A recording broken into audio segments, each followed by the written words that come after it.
नमस्कार, मैं रवीश कुमार। संविधान को लेकर राज्यसभा और लोकसभा में खूब बहस हुई, लेकिन किसी एक भाषण में सरकार ने आज की किसी कमी को स्वीकार किया, आश्वासन दिया कि अगर संविधान का किसी भी स्तर पर पालन नहीं हो रहा है, संवैधानिक संस्थाओं का दुरुपयोग हो रहा है, तो हम उसे देखेंगे और भरोसा देते हैं कि आगे से ऐसा नहीं होने देंगे।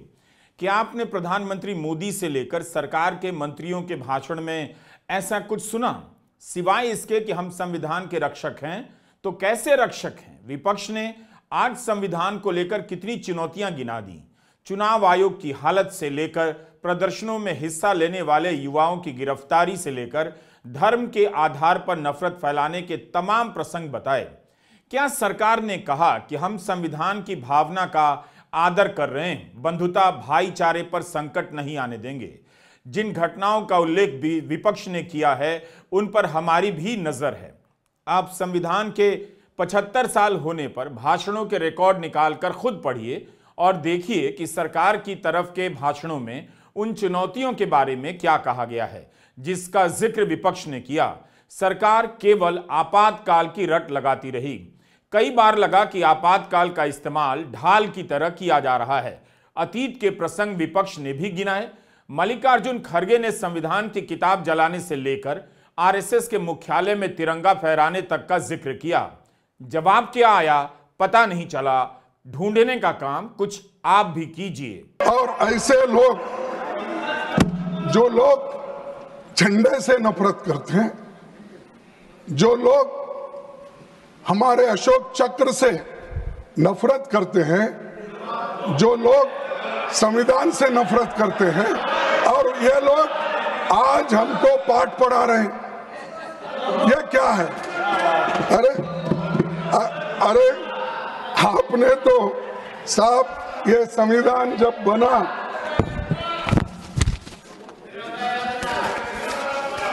आपने जब ये संविधान बनी सर, उस वक्त संविधान को जलाने वाले लोग लालमय, ये जो रामलीला मैदान में बाबा साहब अंबेडकर और जवाहरलाल नेहरू जी का और महात्मा गांधी जी का पुतला वहां पर रख के इन्होंने जलाए उस दिन, जिस दिन इम्प्लीमेंट हुआ। सभापति जी न तो इन्होंने संविधान को स्वीकार किया, न तिरंगे झंडे को माना।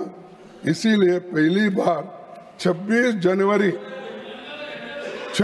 जनवरी 2002 को कोर्ट के आदेश पर आरएसएस हेडक्वार्टर पर तिरंगा मजबूरी में फहराना पड़ा।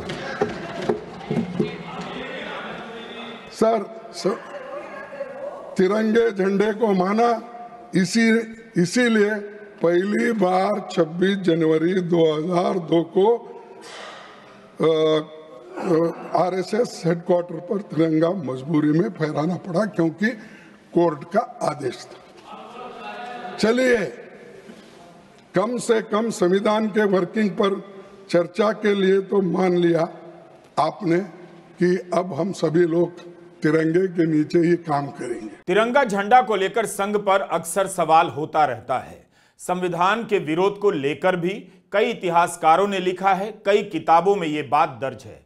बात यह है कि ये सारी बातें लोगों तक उस स्तर पर नहीं पहुंच पाती हैं। इतिहासकार रामचंद्र गुहा ने अपने ब्लॉग पर लिखा है कि नवंबर 1949 के आखिरी हफ्ते में जब अंबेडकर संविधान का आखिरी मसौदा पेश कर चुके थे, ऑर्गेनाइजर में एक लेख छपा था।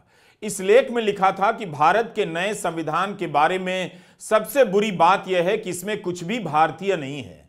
इसमें प्राचीन भारतीय संवैधानिक कानूनों, संस्थानों, नियमों की कोई छाप नहीं है।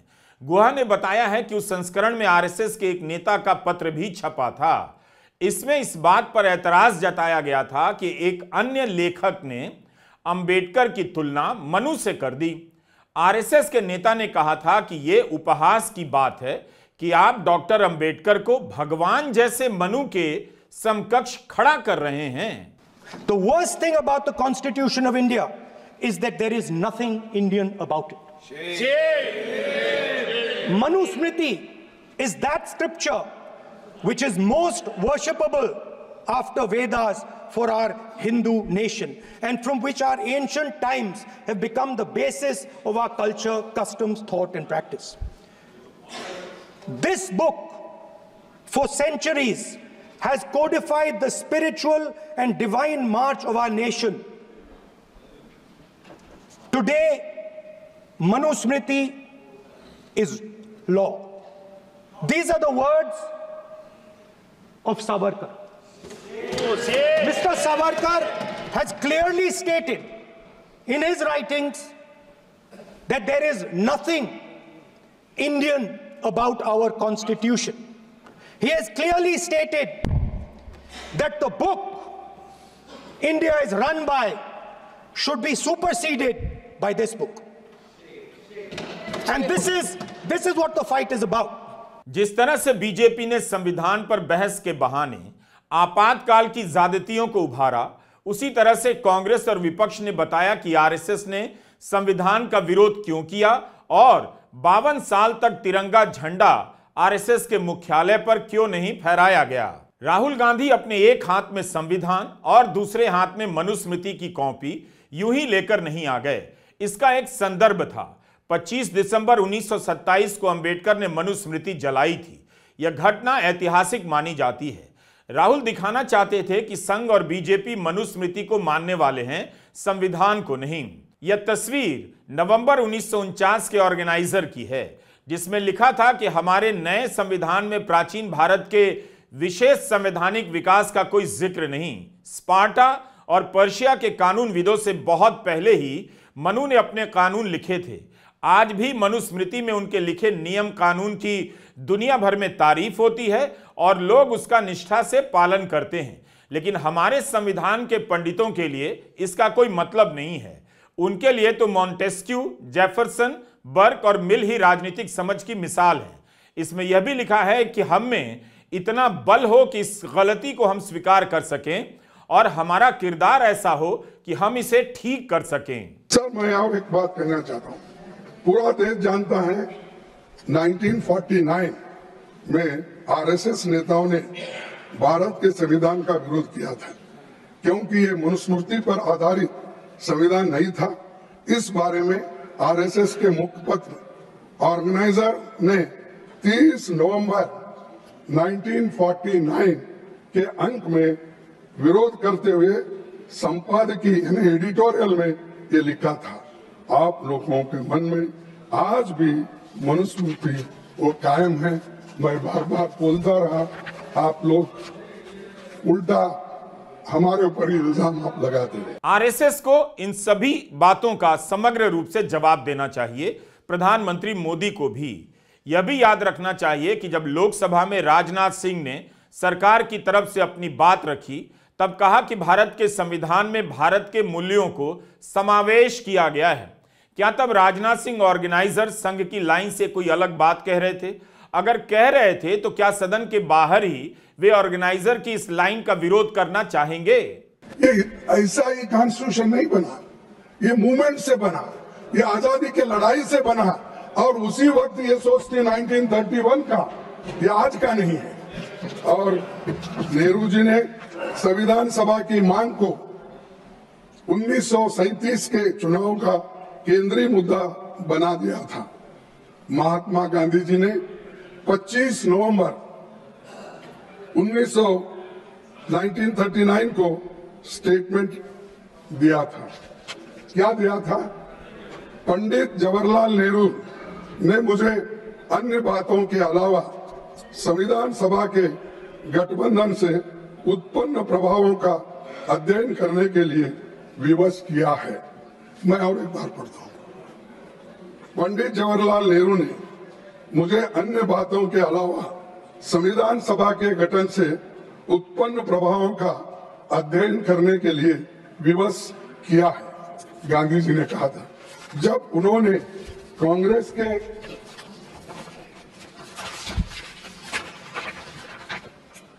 के सभापति जी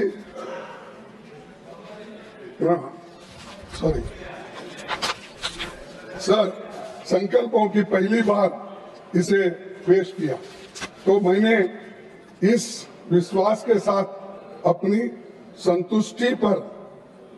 संतुष्टि कर ली कि उन्हें लोकतंत्र की तकनीकी बारीकियों के बारे में बेहतर जानकारी है, परंतु मैं पूर्णतः संशय मुक्त नहीं था। तथापि वास्तविक तथ्यों में मेरे सभी संशयों को दूर कर दिया गया। ये महात्मा गांधी जी, पंडित जवाहरलाल नेहरू जी के बारे में और उस वक्त किस ढंग से संविधान बनाना और इसका किस तरीके से काम होगा, ये महात्मा गांधी जी ने स्वीकार किया जो पंडित जवाहरलाल नेहरू जी ने कहा था। तो उनके लिए सुबह शाम क्रिटिसाइज करते बैठे। नेहरू ने पटेल को प्रधानमंत्री नहीं बनने दिया, पटेल को प्रधानमंत्री बनना था, गांधी जी ने नेहरू को बना दिया। इस तरह की अनर्गल बातें लगातार फैलाई जा रही हैं ताकि सरदार पटेल ने आरएसएस को लेकर क्या कहा और आरएसएस के साथ क्या किया, इन बातों की चर्चा पीछे छूट जाए। उम्मीद है आपने हमारा इस विषय पर बनाया हुआ वीडियो देखा होगा जो पटेल के प्रधानमंत्री बनाने के फालतू प्रसंगों पर है। इस वीडियो में राजमोहन गांधी ने बताया है कि पटेल को प्रधानमंत्री बनाने का ना तो कभी कोई प्रस्ताव आया और ना ही किसी ने नेहरू के बनाने पर विरोध किया था। इसका लिंक हम डिस्क्रिप्शन में दे देंगे। आरएसएस ने 52 साल तक अपने नागपुर के मुख्यालय में तिरंगा नहीं फहराया। इसका काउंटर कोई मुश्किल तो नहीं है। आरएसएस के पास 15 अगस्त, 26 जनवरी और 2 अक्टूबर की कोई तो तस्वीर होगी, उसे ही साझा कर दिया जाए तो सबको एक बार में जवाब मिल जाता। 2002 की एक खबर है टाइम्स ऑफ इंडिया की। 52 साल बाद पहली बार राष्ट्रीय स्वयंसेवक संघ के मुख्यालय में तिरंगा फहराया गया। टाइम्स ऑफ इंडिया की रिपोर्ट में सूत्रों के हवाले से लिखा है कि 15 अगस्त 1947, 26 जनवरी 1950 को आरएसएस ने तिरंगा फहराया, लेकिन उसके बाद बंद हो गया। नागपुर में फिर तिरंगा क्यों नहीं फहराया गया, इसका जवाब इस रिपोर्ट में नहीं है। लेकिन 26 जनवरी 2002 को संघ के मुख्यालय पर 52 साल बाद तिरंगा फहराने की घटना रिपोर्ट हुई है। अगस्त 2022 में मोदी सरकार ने हर घर तिरंगा अभियान लॉन्च किया था, तब इसे आरएसएस ने भी काफी बड़ा किया था। उस वक्त भी यह बात उठी थी। उस समय राहुल गांधी कर्नाटका के खादी ग्रामोद्योग गए थे और लिखा था कि इतिहास गवाह है, हर घर तिरंगा मुहिम चलाने वाले उस देशद्रोही संगठन से निकले हैं जिन्होंने 52 सालों तक तिरंगा नहीं फहराया। आजादी की लड़ाई से ये कांग्रेस पार्टी को तब भी नहीं रोक पाए और आज भी नहीं रोक पाएंगे। 13 अगस्त 2022 को डेरेक ओब्रायन ने ट्वीट किया था, अगर किसी के पास सावरकर, गोलवलकर, मुखर्जी या हेडगेवार की तिरंगा लहराते हुए फोटो है तो भेजें। क्या वाकई ऐसी कोई तस्वीर आरएसएस के नेताओं की नहीं है कि संघ के मुख्यालय में तिरंगा झंडा फहराया जा रहा है और संघ के प्रमुख सलामी दे रहे हैं तिरंगा झंडा को? राज्यसभा सांसद राकेश सिन्हा ने 15 अगस्त 2017 को अपने ट्विटर हैंडल पर लिखा है कि 26 जनवरी 1930 को आरएसएस ने अंग्रेजों का विरोध करते हुए शाखाओं में तिरंगा लहराया था और अब वामपंथियों के रोकने के बावजूद केरला में लहराया है। लेकिन 22 जुलाई 1947 को जिस राष्ट्रीय झंडा को अंगीकार किया गया वह 1930 के तिरंगे से अलग था। उसमें अशोक चक्र नहीं था। सवाल तो आजाद भारत में आरएसएस के मुख्यालय पर तिरंगा फहराने को लेकर हो रहा है। क्या यह राकेश सिन्हा का अंतिम जवाब है? हम दावे के साथ नहीं कह सकते। अप्रैल 2016 का राज्यसभा सांसद राकेश सिन्हा का एक और ट्वीट मिलता है जिसमें वे कहते हैं, आरएसएस ने कभी नहीं कहा तिरंगे को बदलना है, आरएसएस ने तिरंगे का सम्मान किया है। उस समय हुआ यह था कि आरएसएस के भैयाजी जोशी एक बयान देते हैं, उसे लेकर विवाद हो जाता है। 2 अप्रैल 2016 के पत्रिका अखबार में पुनीत पाराशर की रिपोर्ट छपती है। उस समय के जनसत्ता में भी यह खबर छपी है। भैयाजी जोशी ने कह दिया कि भगवा ध्वज को राष्ट्र ध्वज मानना गलत नहीं है, तिरंगा बाद में बना। इसे लेकर विवाद हुआ, तब आरएसएस और अन्य लोगों ने सफाई दी। भैयाजी जोशी ने तब भी यह कहा कि वंदे मातरम असली राष्ट्रगान है और जन गण मन संविधान द्वारा तय राष्ट्रगान। भैयाजी जोशी मुंबई के दीनदयाल उपाध्याय रिसर्च इंस्टीट्यूट के कार्यक्रम में बोल रहे थे। आरएसएस की तरफ से प्रवक्ता मोहन वैद्य ने जवाब दिया और कहा कि भैयाजी जोशी सिर्फ राज्य शक्ति और राष्ट्र के बीच अंतर के बारे में बता रहे थे, कहीं भी भैया जी ने राष्ट्रीय ध्वज या राष्ट्रगान में बदलाव की बात नहीं कही। वैद्य के अनुसार जोशी ने कहा कि 1947 में संविधान सभा ने तिरंगा को हमारे राष्ट्रीय ध्वज के रूप में अपनाया था और उसे भारतीय गणराज्य ने बरकरार रखा।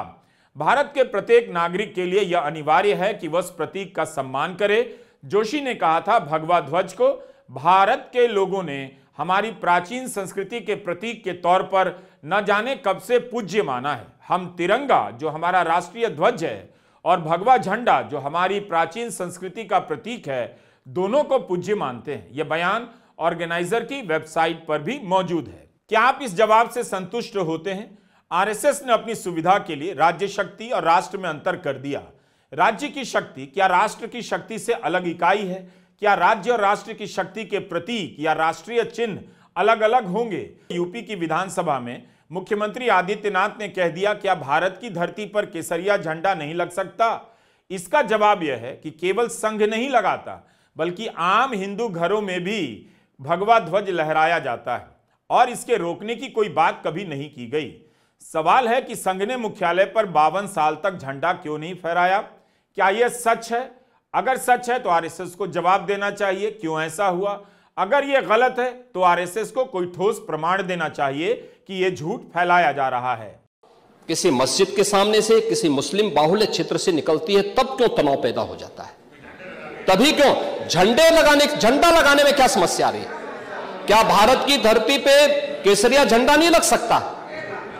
क्यों नहीं लग सकता? क्यों नहीं लग सकता? मैं यही पूछना चाहता हूं। मुख्यमंत्री योगी आदित्यनाथ ने बहुत जरूरी सवाल उठाया है।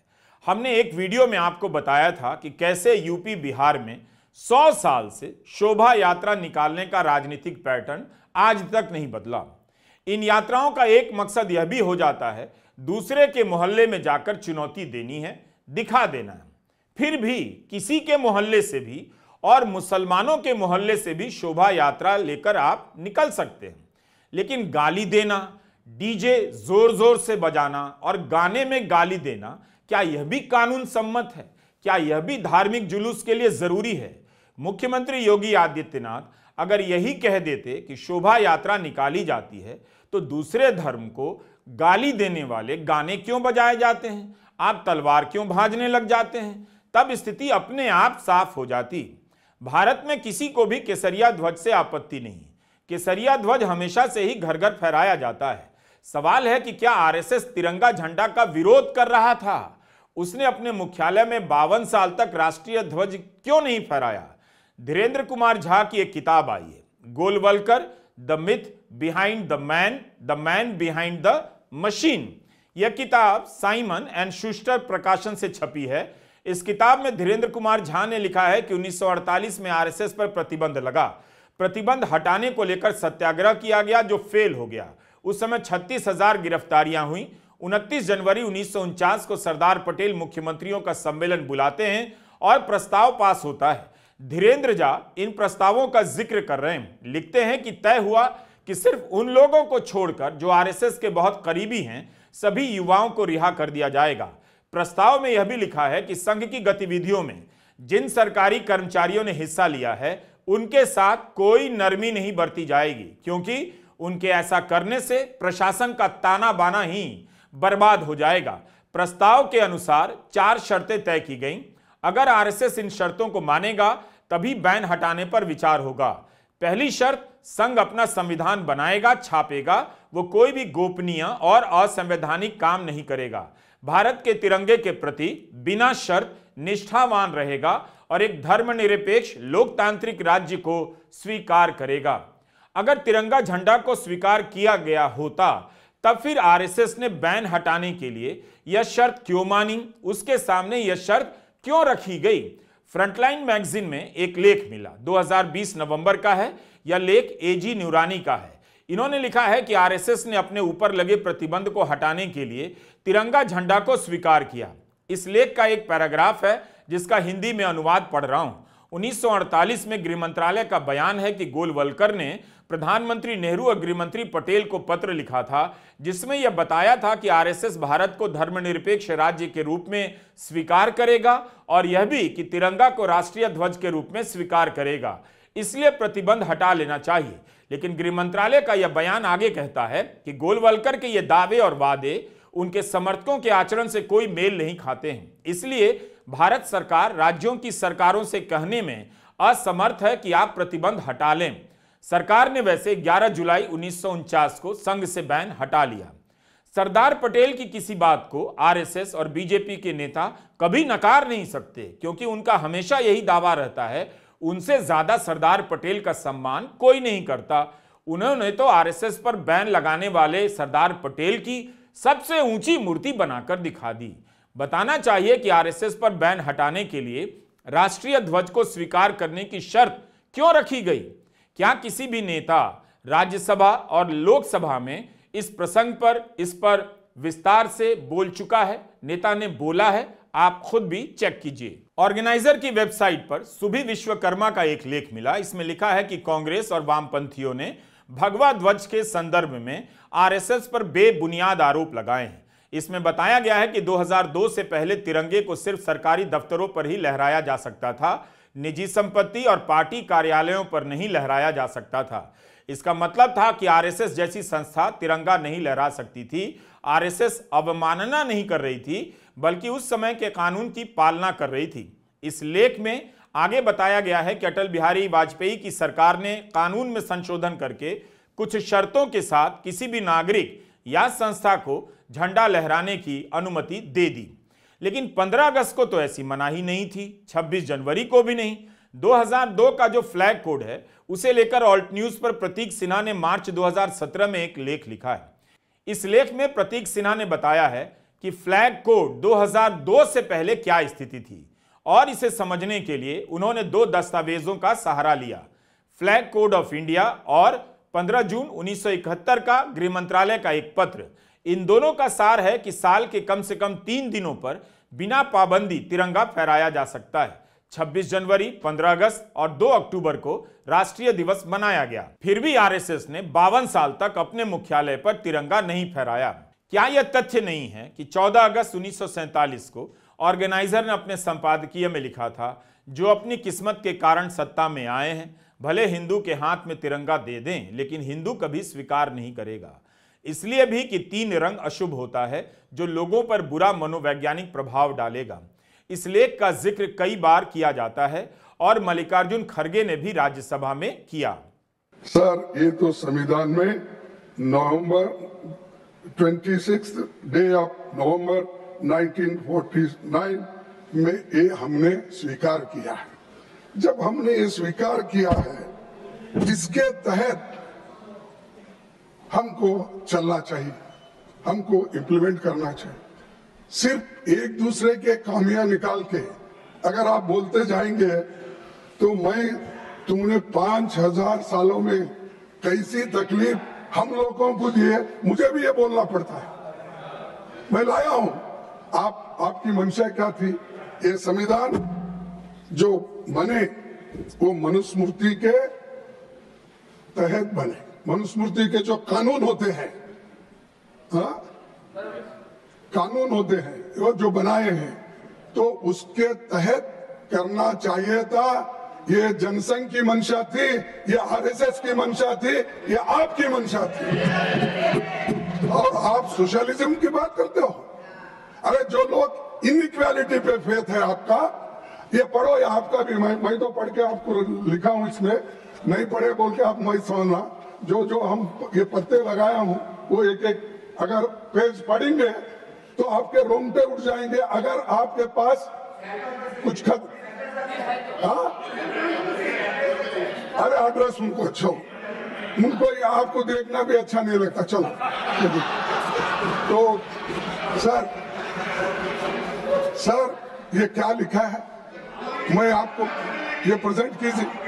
और ऐसे लोग जो लोग झंडे से नफरत करते हैं, जो लोग हमारे अशोक चक्र से नफरत करते हैं, जो लोग संविधान से नफरत करते हैं, और ये लोग आज हमको पाठ पढ़ा रहे हैं। संविधान के 75 साल होने पर आरोप प्रत्यारोप दोनों तरफ से हुए। आपके समय का जो भी संवैधानिक संकट है उसे कई सदस्यों ने शानदार तरीके से दर्ज करा दिया है। अब यह आप जनता पर है कि इन बहसों को कैसे देखते हैं, इनसे क्या सीखते हैं। मल्लिकार्जुन खड़गे ने कई बातों को उजागर किया, बताया कि राज्यसभा का किरदार कैसे बदलता जा रहा है, सभापति के आसन में किस तरह के बदलाव आए और सवाल चुनाव आयोग को लेकर भी खूब उठे हैं। बल्कि एक वीडियो इसी पर बन सकता है कि चुनाव आयोग को लेकर राज्यसभा और लोकसभा में विपक्ष के सदस्यों ने क्या क्या कहा है, और उस संकलन को पूरे चुनाव आयोग को बिठाकर दिखाना चाहिए। बल्कि चुनाव आयोग के अफसरों और आयुक्तों को देखना ही चाहिए कि उनके काम का रिकॉर्ड आने वाले भारत के लिए किस तरह दर्ज किया जा रहा है। अब यह उन पर है कि वे इतिहास में अपना नाम किस तरह दर्ज कराना चाहते हैं, भारत के लोकतंत्र को मजबूत करने के लिए या कमजोर करने के लिए। नमस्कार, मैं रवीश कुमार। सर, एक आपको शायरी सुनाना चाहता हूं, अहमद फराज की मत कत्ल करो आवाज है उसका नाम। तुम अपने अंकितों के नेज़े हर दिल में उतार जाते हो, हर दिल में उतारे जाते हो। हम लोग मोहब्बत वाले हैं, तुम खंजर क्यों लहराते हो। हम लोग मोहब्बत वाले हैं, तुम खंजर क्यों लहराते हो। इस शहर में नगमे बहने दो, बस्ती में हमें भी रहने दो। हम पालनहार है फूलों के, हम पालनहार है फूलों के, हम खुशबू के रखवाले हैं। तुम किसका लहू पीने आए, तुम किसका लहू पीने आए, हम प्यार सिखाने वाले हैं।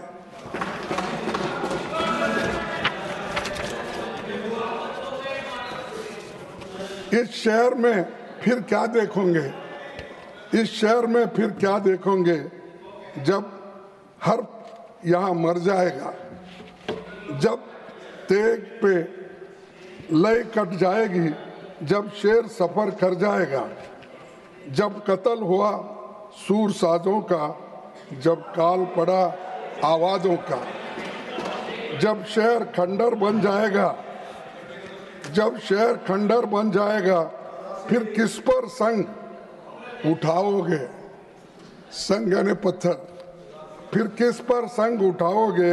अपने चेहरे आईनों में जब देखोगे डर जाओगे।